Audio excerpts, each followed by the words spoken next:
بژانەوەیەکی گرنگی ئابووری لە هەرێمی کوردستان هەست پێ دەکرێت ئەویش بەرەو پێشچوونی فڕۆکەخانە نێودەوڵەتیەکانە لە هەرێمی کوردستان.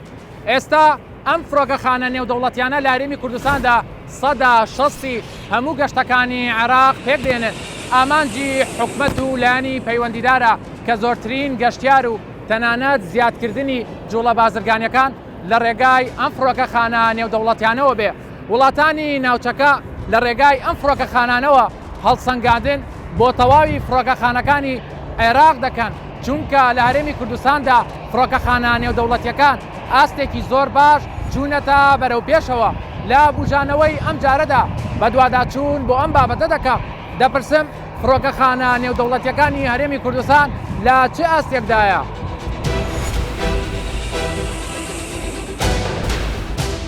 یەکێک لە دەواازە گرنگەکانی ئابووری لە سەرانسەری جیهان فڕۆکەخانەیە بە جۆرێک دەتوانرێت زۆر سوودی ئابووری بە وڵاتان بگەێنێت، بە تایبەتی لە ڕووی گەشتیاری و بازرگانیەوە. هەرێمی کوردستانیش کە خاوەن دوو فڕۆکەخانەی نێودەوڵەتیە، ئێستا ئەم دوو فڕۆکەخانەیە بوونەتە پێشەنگ لەسەر ئاستی عێراق. ئەمەش بەهۆی ئارامی ناوچەکە و پێشکەوتنی فڕۆکەخانەکانی هەرێمی کوردستانەوەیە. ئێرە فڕۆکەخانەی نێودەوڵەتی هەولێرە. ئێستا ئەم فڕۆکەخانەیە دووەمە لەسەر ئاستی عێراق. لە بەرەوبەری فڕۆکەخانەکە دەپرسم شێوازی پێشکەشکردنی خزمەتگوزاری و هاتنی گەشتیار و لە هەمان کاتیشدا جوڵە بازرگانیەکان لەم فڕۆکەخانە نێودەوڵەتیەدا چۆنە؟ ئایا لە دوای کەمێک ئاسایی بوونەوەی ڤایرۆسی کۆرۆنا ئێستا دۆخی فڕۆکەخانەکە لە چه ئاستێکدایە؟ لەسەر ئاستی عێراق بە شێوەیەکی گشتی باس بکەین. فڕۆکەخانەی نێودەوڵەتی هەولێر لە چه ئاستێکدا ئێستا؟ خۆشبەختانە فڕۆکەخانەی نێودەوڵەتی هەولێر تایبەتمەندی خۆی هەیە لە فڕۆکەخانەکانی عێراق بەگشتی و لە هەرێمی کوردستانیش بە تایبەتی. فڕۆکەخانەی هەولێر لە ڕووی گەشت و ژمارەی گەشتیار دووەم فڕۆکەخانەی لەسەر ئاستی عێراق بەغدا پێش فڕۆکەخانەی هەولێرە، بەڵام لە کارگۆ یەکەم فڕۆکەخانەیە لەسەر ئاستی هەموو عێراق. ئێستا قۆناغێکی ترە لە دوای ڤایرۆسی کۆرۆناوە.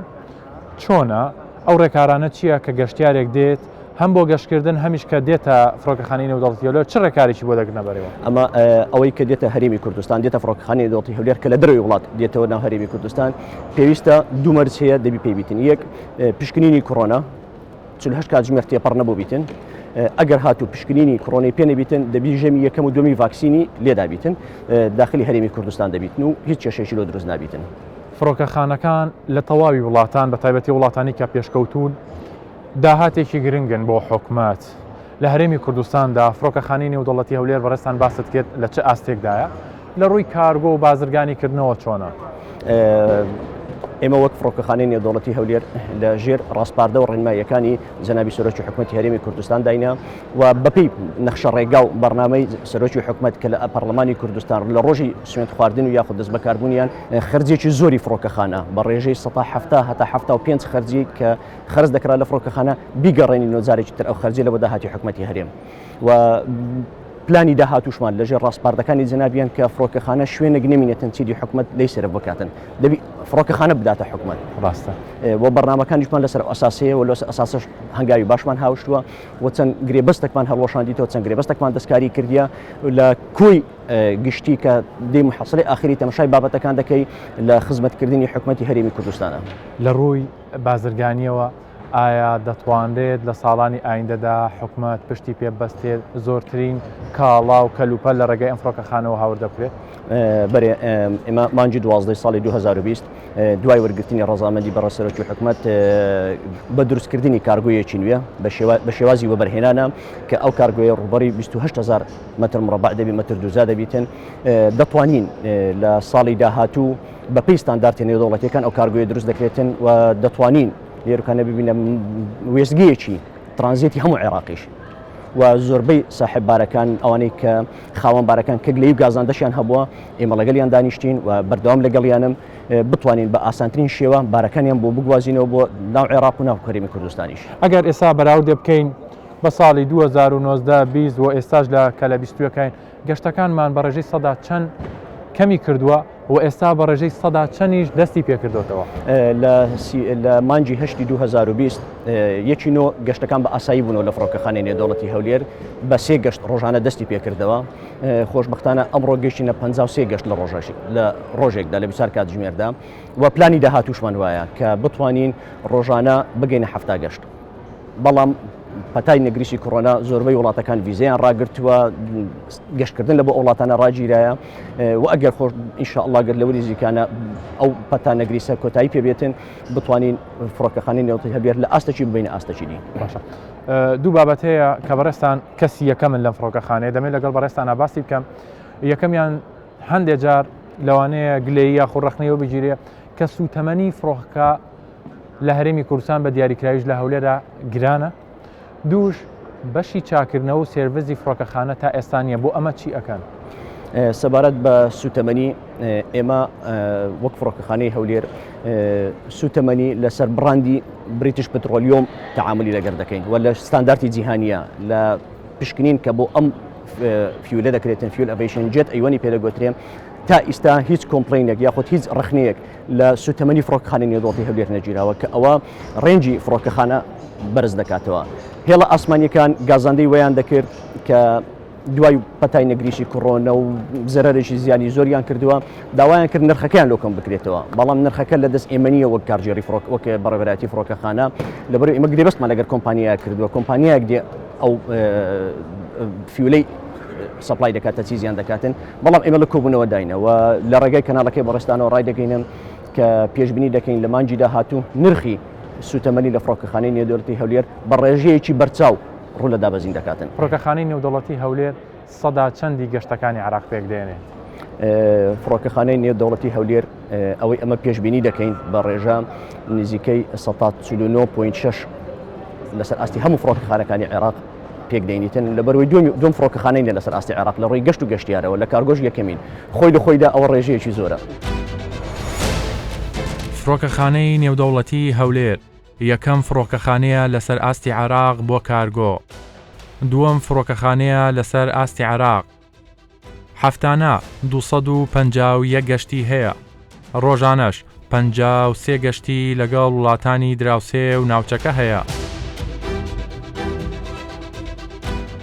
ئارامی ناوچەکە وای کردووە زۆربەی گەشتیاران فڕۆکەخانە نێودەوڵەتیەکانی هەرێمی کوردستان بەکار بهێنن بۆیە ئێستا ئامانجی حکومەتە کە بودجەی پێویست بۆ فڕۆکەخانەکان دابین کات بۆ ئەوەی زۆرترین خزمەتگوزاری پێشکات بە گەشتیاران بکەن. ئەگەر سەیریکەن شاری سلێمانی ئێستا شارێکی گەشتیاریە شارێکی ڕۆشنبیریە چەندین چالاکی تیا جێبەجێ ئەکرێ بەڵام بەهۆی چەندین قەیرانەوە چ قەیرانی دارایی بێ چ قەیرانی کۆڤید-19 بێ ئەم منتیقەی ئێمە ئەم دەبەرە ئێمە جۆرێک لە سستی پێوە دیارە ئەو سستیە کاری کردوە سەر چالەکانی فڕۆکەخانەی سلێمانی بە تایبەتی بۆ بواری گەشتیاری هەروەها بۆ بواری کارگۆ بۆیە گەر سەیریکەی لە ئاستی بنەماکانی فڕۆکەوانی و جێبەجێکردنی ڕێنمایەکان فڕۆکەخانەی سلێمانی لە پێشەوەی زۆربەی زۆری فڕۆکەخانەکانی عێراقا چونکە فڕۆکەخانەی سلێمانی سا 4 سێکتەرە سێکتەری گەشتیاران گوندی کارگۆ پەیمانگای فڕۆکەوانی شارستانی سنتەری ڕاهێنانی کەژناسی کە ئەم دوو سێکتەری دواییان لە هیچ فڕۆکەخانەیەکی عێراقانیە کە توانیمانە بەهۆی ئەو دوو سێکتەرەوە چ پەیمانگا چ سنتەری ڕاهێنان زۆربەی زۆری کۆرسەکانی پێشکەوتن و بەشکردنەوەی ئاستی کارمەندەکانی خۆمان جێبەجێ بکەین کە ئەمە خەرجێکی زۆری جێراوەتەوە بۆ فڕۆکەخانەی سلێمانی بۆیە فڕۆکەخانەی سلێمانی ئێستا چاوەڕوانی ئەوەیە لە وەرزی تازە کە کۆڤید-19 بەڕێوەردەبرە و کەمبوونەوە دەچێت گەشتەکان زیادکە ژمارەی گەشتیاران زیادکە و هەروەها جموجوڵی بازرگانی لە گوندی کارگۆ زیادکە کە ئێمەش هەموو پێداویستێکمان جێبەجێ کردووە و هاوکار بن بۆ کۆمپانیەکان بۆ ئەوەی ئەو کاروبارانە جێبەجێ بکەن بۆ جموجوڵی بازرگانی جموجوڵی گەشتیاری لە دەڤەری سلێمانیدا. ئەگەر سەیری ئەرقامەکان بکەین بەراورد بکەین لە ساڵی 2020 2010 2017 2016 ئەبینین لە 2016 نزیکەی لەم فڕۆکەخانەیەوە ئەو دو ساڵە 400,000 بۆ 500,000 گەشتیار لێرە سەفەری کردووە بەڵام لە ساڵی 2020 هەموو ئەو گەشتیاری کە سەفەری کرد لە 120,000 کەس تێناپەڕێ لەبەرەوە دابەزیەوە بە دەوری 120 بۆ 125 ساڵی 2010 و 2017 و هەروەها جموجوڵی بازرگانیش بەڕاستی بە شێوەیەکی زۆر بەرچاو دابەزی لەبەر ئەوەی ڤایرۆسی کۆرۆنا ساڵی 2020 کاریگەریەکی زۆری کردە سەر جموجوڵی بواری فڕۆکەوانی زیاد لەوەش ئەو ڕێنمایی و ڕستکشنانەی کە لە وڵاتاندانرا بۆ گەشتیاری بۆ چێکردنی باری تەندروستی و وەستانی جموجول لە هەموو دنیادا کاریگەریشی زۆر خراپی سەر بواری فڕۆکەوانی لە هەرێمی کوردستان و لە هەموو دنیا و هەروەها فڕۆکەخانەی سلێمانی جوکە فڕۆکەخانەیەکی نەدەوڵەتی بۆیە ژمارەی گەشتیارەکان بە تەواوەتی دابەزی لە ساڵی 2017 ئەتوانم بڵێم خەرجەکانی فڕۆکەخانە نزیکەی $1,100,000 بوو مانگانەش داهاتەکەی نزیک بوو لە $1,100,000 ئێستا داهاتەکانی فڕۆکەخانەی سلێمانی نزیکەی 140 بۆ 150 ئەوسایە و خەرجەکانی زیادی کردووە ئەگەر سەیری داهاتەکان بکەیت جیاوازێکی زۆر هەیە لە بینی داهات و خەرجەکانە تەنانەت خەرجەکان ئەمنە زیاترن پێویستەکە حکوومەتی هەرێمی کوردستان ئەو جیاوازیە پڕکاتۆ لە ئیستادا بەهۆی ڤایرۆسی کۆرۆناوە کە ئومێد دەکەین لە وەرزی داهاتووە ئەم جیاوازیە کەم بێتەوە بگەینەوە ئەو حەدێکەوە پێش ساڵی 2017 گەشت بوونیە هەرچەندە فڕۆکەخانەکان پێویستەکە وەکو سەرچاوەیەکی داهات بە وڵات کارکە بەڵام گەشەکردنی ئابووری گەشەکردنی بازرگانی جموجوڵی بازرگانی لە وەرزی داهاتوودا ئێمە ئومێد دەکەین کە داهاتەکان زیادەکە بۆ ئەوەی بتوانین تەختی هەموو ئەو مەصرفانە بکەین کە لە فڕۆکەخانەی سلێمانیە ئەکرێت ئارامی هەرێمی کوردستان وای لە هاوڵاتیانی جنوب و وەسەتی عێراق کردبوو کە ڕووبکەنە فڕۆکەخانەکانی هەرێمی کوردستان بۆ هاتن بۆ گەشتکردن بۆ هەرێمی کوردستان ئێستاش لەم کاتەدا قەڵەباڵغێکی زۆر هەیە لە شارەکانی تری نەجەف و بەغا و هەروەها بەسرەوە کەوانە فڕۆکەخانی تایە کە دێن بۆ هەرێمی کوردستان لەبەر ئەو ئارامی کە لە هەرێمی کوردستانە هەیە لەبەر ئەو گەشە سەندەی کە لە هەرێمی کوردستانە هەیە لەبەر ئەو دام و دەستگا گەشتیارانی کە هەیە ئەو خزم گوزاری گەشتیارانی کە هەیە کە باشترە بەبارەوە لەگەڵ شارەکانی تری عێراقا بێگومان لە هەر شوێنێکە ئارامی و ئەمن و ئاسایش بێ خەڵکانێکی زۆر ڕوتیەکەن ئەگەر بەراوردکەین لەبینی ئارامی هەرێمی کوردستان و بەشەکانی تری عێراقا جیاوازێکی زۆر دەبین کە ومێد دەکەین ئەم ئارامیە زیاتر بێ بەپارێزرێ و کاری تێنەکرێ بۆ ئەوەی وڵاتەکەمان گەشە بسەندێ و برۆ بدەین بە باری گەشتیاری بازرگانی بواری ئابووری کللتوری و هەموو بارەکانی تری کۆمەلگای کوردەواری لە دەسەڵاتی فڕۆکەوانی عێراقا بەشێکی تایبەتی پێڵم بەشی ئامار و ستاستیکس هەموو ساڵێک تەقییمی ئەو فڕۆکەخانە دەکات لە عێراقا لە ساڵەکە بۆ ئەوەی بزانین نسبەی میاوی گەشتەکان بۆ چ فڕۆکەخانەیەەکە ئەگەر سەیری پارکین نسبەتی زۆری گەشتەکان لە فڕۆکەخانەی هەولێر لە عێراقا دوای ئەوە اینجا بەغدایە ئەگەر سەیری هەردوو فڕۆکەخانەی سلێمانی هەولێرکەی نزیکەی 130 بۆ 135 گەشتەکانی هەموو عێراق لەم دوو فڕۆکەخانەیەوە جێبەجێکرێت کە ئەمە بەڕاستی جێی دڵخۆشیە و شایستی ئەوەیەکەوە ئەمە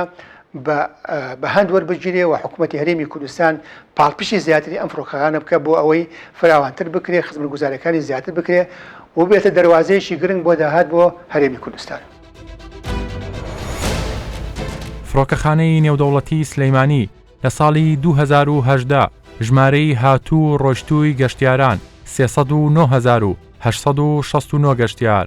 لە ساڵی 2019 474,919 گەشتیار لە ساڵی 2020 124,223 گەشتیار کۆی گشتی گەشتی فڕۆکە لە ماوەی 3 ساڵی ڕابردوو لەو فڕۆکەخانەیەدا 16,224 گەشتی فڕۆکە.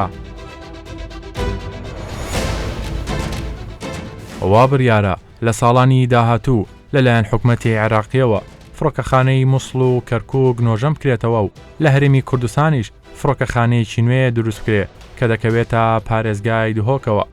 سەرەڕای ئەوەی حکوومەتی عێراقی ساڵانە بودجەیەکی زۆر بۆ فڕۆکەخانەکانی پارێزگاکانی عێراق دابین دەکات بەڵام هێشتا لە ڕووی خزمەتگوزاری و کوالیەتیەوە فڕۆکەخانەکانی هەرێمی کوردستان پێشەنگن.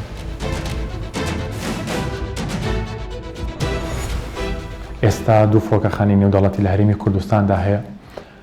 لە چه ئاستێکدان فڕۆکەخانە نێودەوڵەتیەکانی هەرێمی کوردستان. پێشەوە شتێک یاسای ژمارە 19 سای 2011 کە لە پەرلەمانی کوردستان دەرچووە لە مادەی دووەم لە بڕگەی ئەرکەکانی وەزارەت و یەکەم ئەوەیە کە وەزارەتی گواستنەوە گەیاندن مەسئولە لە دروستکردن و وەگەرخستن و پەرەپەیدان و بەڕێوەبردن و سەرپەرشتیکردنی فڕۆکەخانەکانی هەرێمی کوردستان. ئەمە دەسەڵاتێکی حەسریە بۆ وەزارەتی گواستنەوە گەیاندن و بەپێی ئەم هێزە یاساییە کە لە پەرلەمانی کوردستانەوە بە وەزارەتی گواستنەوە گەیاندراوە و بەپێی بەرنامەی چاکسازی کابینەی نۆیەم کارمان کردو لەسەر ئەوەی چەندین بەرنامەی چاکسازی ئێمە تطبیق بکەین لە فڕۆکەخانەکانی کوردستان. چەندین عقد یاخود بابرێن گرێبەست هەموار کرایتەوە، چەندین گرێبەستی نوێ کە لە بەرژەوەندی هاوڵاتیانە و لە بەرژەوەندی زیادکردنی داهاتەکان و کەمکردنی خەرجیەکانە لە فڕۆکەخانەکانی کوردستان، فڕۆکەخانەی دەوڵەتی ئەربیل هەولێر و فڕۆکەخانەی دەوڵەتی هەروەها سلێمانی جێبەجێکراوە و هەروەها پرۆژەی فڕۆکەخانەی دەوڵەتی دهۆک کە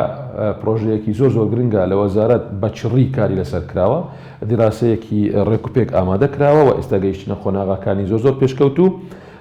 فڕۆکەخانەی دەوڵەتی دهۆک دەبێتە ئەویش یەکێکە لە مینا ئاسمانیە هەرە گرنگەکانی کوردستان، دەڤەری بادینان، چەندین محافەزەی کوردستان و عێراقش لەسەری هەروەها احتیمال دەکەنەوە لە هەمان کاتشدا لە ڕۆژئاوای کوردستان یاخود سووریا لەوێش هەموو ئەوە دەبدە جێگای احتیمات. پرۆژەی فڕۆکەخانەی دەوڵەتی دهۆک پرۆژەیەکی زۆر تەموحە و مینایەکی ئاسمانی زۆر گرنگش دەبی بۆ کوردستان لەگەڵ هەولێر و لەگەڵ سلێمانی. ئاستی فڕۆکەخانەکانی کوردستان ئەوەی ئێستادا هەیە لە هەولێر و لە سلێمانی و لە ئایندە لە دهۆکدا لە ئاستێکی زۆر بەرزدان. هەولێر و سلێمانی هەردووکیان لە فڕۆکەخانە یەکەمەکانن لەسەر ئاستی عێراقدا و یەکێکن لە فڕۆکەخانە لە ئاستێکی زۆر بەرزدان لە ڕۆژهەڵاتی ناوەڕاستدا. پرسیارێک بابەتێک کە زۆر گرنگە، ینی ئەوەی ئاستی فڕۆکەخانەکان بوو بەڕێستان باست کرد، ئایا فڕۆکەخانەکانی هەرێمی کوردستان لە ئایندەدا دەتوانێت بێتە سنتەرێکی ترانزیت بۆ بەشێک لە وڵاتانی ڕۆژهەڵاتی ناوەڕاست؟ بوونی سنتەری ترانزیت ئیشێکی زۆر گرنگە و قۆناغێکی زۆر لە پێشە لە کارکردنی هەر فڕۆکەخانەیەک. دەتوانم برێم هەنگاو وەرگیراوە بەرامبەر ببوون بە سنتەرێکی ترانزیت. بە تاکید ئێمە دەبی تەماشای واقعیەتی وەزعی ئێمە لە ڕووی مادی و لە ڕووی ئابووری بکەین کە ئێمە لەگەڵ دەستپێکردنی کاری ئەم کابینەیە مۆزوعی بڕینی بودجە دەستی پێکرد لە بەغدا، بڕینی مافی کوردستانیان لە بەغدا دەستی پێکرد، دواتر کەتینە کێشەی پاندامیکی کۆڕۆنا و ئەم هەموو ڕنگدانەوە نیگەتیڤانە یاخود خراپانە کە هاتن لەگەڵ پاندێمیکی کۆڕۆنا. دەستمان پێکردووە کارەکان دەبی بە شێوەیەک بکرێت لەگەڵ ستاندەرە جیهانیەکان بکرێت و بە تەکیدەوە هەولێر وەروەها سلێمانی و لە ئایندەدا دهۆک دەکرێت هەنگاو بە هەنگاو ببنە سنتەری ترانزیتیش. دەواازە ئاسمانیەکان بابەتێکی زۆر گرنگن لە زۆر وڵاتان وەکو سەرچاوەیەکی داهات پشتی پێدەبەسرێت. چ کارێکتان کردو لەسەرەوەی کە داهاتی فڕۆکەخانەکانیش زیاد بکرێت؟ ئێمە یەکەمیشت کە دەستمان پێکرد لەم کابینەدا و بە ئەمڕۆ فەرمانی ڕێزدار جەنابی سەرۆکی ئەنجومەنی وەزیران کاک مەسرور بارزانی و هەروەها جێگیری سەرۆکی ئەنجومەنی وەزیران و گشت کابینە دەستمان پێکرد بە کەمکردنی مەصروفات. لەوەدا ئێمە چەندین عەقدی گرنگ هەموار کراوە، هەندێک عەقدی دەتوانم بەو سیفەتە پێت بێنم، هەندێک عەقدی ئیستیعماری هەموارمان کردوانە عەقدی ئیستیسماری و چەندین ملیۆن دۆلار گەڕایتەوە بۆ خەزینەی حکوومەت لە بەتایبەت لە فڕۆکەخانەکان و ئێمەش بەردەوام دەبین. گشت ئەم عەقدانەی کە هەنگاو بە هەنگاو بە هەماهەنگی لەگەڵ سەرۆکی ئەنجومەنی وەزیران و ستافەکەی و لەگەڵ جێگیری سەرۆکی ئەنجومەنی وەزیران و ستافەکەی و لەگەڵ وەزارەتە معنیەکان هەنگاو بە هەنگاو ئێمە ئەم عەقدانە هەموار دەکەینەوە لە پێناو کەمکردنی خەرجیەکان و هەروەها زیادکردنی داهات. ئەگەرچی ڤایرۆسی کۆڕۆنا زیانی زۆری بەسەر جەم سێکتەرەکان گەیاند لە نێویشاندا فڕۆکەخانەکان، بەڵام ئێستا دۆخەکە کەمێک باشتر بووە. ئێستا چەندین هێڵی فڕۆکەوانی بیانی دەیانەوێت جارێکی دیکە گەشتەکانیان لە ڕێگای فڕۆکەخانەکانی هەرێمی کوردستانەوە دەست پێ بکەنەوە. چیتان کردووە چۆنەڵی بە دەرەجەی یەک کە زۆرترین گەشتیار لە ڕێگای ئەم فڕۆکەخانانەوە گەشت بکەن؟ ئێمە و هێڵی ئاسمانی ناوخۆیی ئێستا گەشتەکانمان بەرەو فراوانتر چووە. پێشتر 4 گەشتمانە بوو، ئێستا نزیکەی 20 گەشت ئەنجام دێن لە هەفتەیەکدا. زۆربەی هێڵی ئاسمانیەکان گەشتەکانیان زیاد دەکەن، بەڵام ئێمە تەموحی ئەومانی وەکو فڕۆکەخانەی هەولێر دڵزی هێڵی ئاسمانی تر بێ بۆ فڕۆکەخانە، بۆی داهات زیاتر بێ، بۆی گشت کەرتەکانی تری ناو شار و ناو باڵ هەرێمی کوردستان مستەفید بن لەوە. لەوانە یەک ئێمە هەموو جارە داوا دەکەینە بێ مسافرین پاسنجەر تاکس کە پێڵێن ضربەت المسافرین ئەمە لە مەبلغێکی زۆر بەرزە ئەمانوی کەمی کەینەوە بۆ ئەوەی ئەمە چونکە هێڵی ئاسمانی خۆی نایدا ئەو پارە هێڵی ئاسمانی ئەی خاتە سەر گەشتیارەوە زائیدەن شتێکی تر هەیە کە دەوڵەن دامی هێڵە ئاسمانەکان دەکا نرخی سوتەمەنی بە خۆشحاڵیەوە ئێمە بڕواتی فڕۆکخانەی هەولێری نێودەوڵەتی پێیان ڕاگەیاندین کە لە ماوەیەکی نزیکدا سوتەمەنی با بڵێن فڕۆکە زۆر نرخی کەم بێت وەڵام چاوەڕێن تا ئێستا نەکەنەوە ئەمە ئەوە دەکات زۆربەی هێڵە ئاسمانەکان زیاد دەکات جارێکی تر ئەگەڕێتەوە بۆ فڕۆکخانەی هەولێر بۆ زانیاریتان 180 هێڵە ئاسمانەکان کە دێن سوتەمەنی لەگەڵ خۆیان دێنن لە هەولێر نایبنەوە چونکە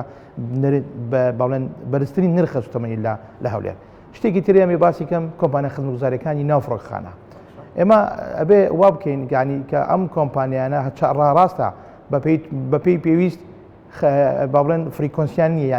ینی گەشتکردن گەشت نییە ئەوەندە زۆر تا بتوان کۆستەکانی خوانێ بەڵام ئەگەر ئەوان لە باریکتر سێریکەن ئەگەرات و نرخەکانی با بڵێن کۆمپانیەکانی خزمەتگوزاری هەرزانکەن هێڵە ئاسمانەکان ڕحلەیان زیاتر دەبێت گەشت ئەوەش وا دەکا گەشتیار زیاد دەبێت ینی ئەتوانم بڵێم هەمووی لە دوێکە ئەسوورەتن ڕۆڵی کەرتی تایبەت چییە کۆمپانیەکانی فڕۆکەوانی چییە بۆ ئەوەی کەوا بکەین هەمیشە قسەیەکە وترێت کە چاو لەوەیە هەرێمی کوردستان فڕۆکەخانەکانی هەرێمی کوردستان بکرێتە سنتەرێکی ترانزیت بۆ ڕۆژهەڵاتی ناوڕە چۆن ئێوە وەکو کەرتی تایبەت هاوکاری یاخود سەپۆرتی حکوومەت دەکەن ئێمە تموحی ئەومان هەیە و من ڕۆژانە ئەتوانم بڵێم بە نووسراوی فەرمیش داوەتمانە فڕۆکخانەی هەولێر نێودەوڵەتی ئێمە ئێستا ئامادەین فولی ئامادەین کە توانین لە زووترین کاتدا لە دوو وڵاتی جیران دراوسێ گەشتەکان ڕەبت بکەین هەولێر بکەین بە ناوەندێکی ترانزیت ئەمەش لە دەستپێکی زۆر باشە بەڵام ئێمە چاوەڕێی بەڕواتی فڕۆکخانەی هەولێرین کە وەڵام مامدەنەوە بە زووترین کات چونکە بەڕاستی ئەمە دەبێتە ئەوەی کە هەولێر بێتە ناوەندێکی ترانزیت و بۆ هێڵە ئاسمانەکانی ناوخۆ توان شان بەشانی وڵاتەکانی دێر کە ئەمە خۆتانزان دوبەی ینی زۆربەی گەشتەکانی ترانزیتە ینی ئەوەی کە دوبێ بەکاردێ و ئەو خەڵکی دێت بۆ دوبێ ڕاستە چی بەڵام زۆربەیەکی بۆ ترانزیت و شەوێک دوژە لێ ئەمێنێتەوە بۆی هەشارەکەش دەبێنێ و هەروەها ینی تۆ بازەکەی فقط فڕۆکخانە ئیستفادەی لێ ناکە هەموو لە تەکسیەکەەوە تاوەکو با بڵێن گەورەترین کرد کە لە گەشتیاری ئیسفادەی لەو ترانسەرەکە بۆ ئەگەر هاتوو فڕۆکخانەی هەولێر دەرەگای وەزارەتی گواستنەوە و گەیاندن وزارەتی ناوخۆوە بە زووترین کات ئەم موافقەیە بدەن ئێمە یەکەم هێڵین کە توانین دووسێ وڵاتی دراوسێ ڕەبتی وڵاتانی ئەوروپا بکەین و بە باشترین کوالیتی بە باشترین شێوە و فڕۆکخانەی هەولێری نێودەوڵەتی ئامادەیی تەواوی تایە ئەوەی کە من بینیمە و کە دیزاینەکە دانرایە تەنها چەند موافقاتێکی ئەمنی و موافقاتی گوزارەتی گواستنەوەگەیانی پێویستە ئێستا ئەوەی کە گرنگە کۆڤید-19 کۆمەڵشتی گۆڕانکاری ڕوویدا بە تایبەتی کاریگەری زۆری کردە سەر کۆمپانیەکانی فڕۆکەوانی لە جیهانە بەگشتی ئێستا ئەو دۆخەی کەیبینی لە فڕۆکەخانەکانی هەرێمی کوردستانە چۆنە لە چاو خۆیە باشە ینی گەشتەکان جوڵی تێکەوتۆ گەشتبینن ئێوە لە 65 گەشت ڕۆژانە ئێمە گەڕانیەوە بۆ 30 گەشت یان 150 گەشتەکانمان هێناوەتەوە ئەگەر بتوانین لە داهاتوێکی زۆر نزیک بگەینەوە 40-50 گەشت ئەتوانین بگەینەوە ئینشاءڵڵا بە هیمەتی هەموو لایەک بۆیە ئەتوانم بڵێم فڕۆکخانەی هەولێری نێودەوڵەتی لەسەر ئاسێکی بەرزە و لە دوای ناتوانم لە دوای کۆڤید چکە کۆڤید تا ئێستا بەردەوامە و ئینشاءڵڵا لەو مۆزوعە باون قوتارەین بە زووترین کات بەڵام لەو ئاستێکی ئێستا ئێمە تیاین فڕۆکخانەی هەولێر لە ئاسێکی زۆر باشە و گەشتەکانی گەڕاونەوە و گەشتیارانیش لە زیادبوونە خۆشتان نەزان ئێستا کاتی هاوینەیە زۆربەی خەڵک حەزەکە بۆ سەفەر هەرچەندە خەڵک لێرە هاتوو ئەم ساڵی نوێی داهاتوو پێشتر سەف گەشتی نەکردەوە بەڵام ئێستاوە خەریکە گەشتەکان دەست پێ دەکاتەوە تەمان لە ژێر ڕێنمایی تەندروستی و هیوادارم سەفری باڵێن ئەم ساڵیان سەفری خۆشە بێت چکە بەڕاستی گەشتیاران ئەتوانم ینی پرسالەیەک لە ڕێگەی کاڵەکەتانە بنێرم گەشتیاران نامەتێکی زۆریان بینی نەیانتوانین لە ماوەی 2 ساڵ گەشت بکەن هیوادارم ئەم ساڵ بتوان گەشتێکی خۆش بکەن و بە سەلامەتی بشن و بگەڕێنەوە بەڵام لەژێر چاودێری ڕێنمایەکانی تەندروستی بن ئەمە وهروەها بتوانن هەتا ناو فڕۆکخانە لە وڵاتەکانی دەرەوەیان ئەو گەشتیارانی کە دێن بۆ وڵاتی ئێمەش ڕێزیان لێ بگەین و لە ڕێگای بامڕەمەکانی تەندروستی و پێشوازیان لێ بکەین. بەبەراورد بە دۆخی هەرێمی کوردستان فڕۆکەخانەکان بەرەو پێشوونێکی زۆریان بەخۆیەوە بینیوە بۆیە هەر کاتێک هەڵسەنگاندن بۆ فڕۆکەخانەکانی عێراق کرێت ئەوە وڵاتان فڕۆکەخانەکانی هەرێمی کوردستان وەک نمونە وەردەگرن.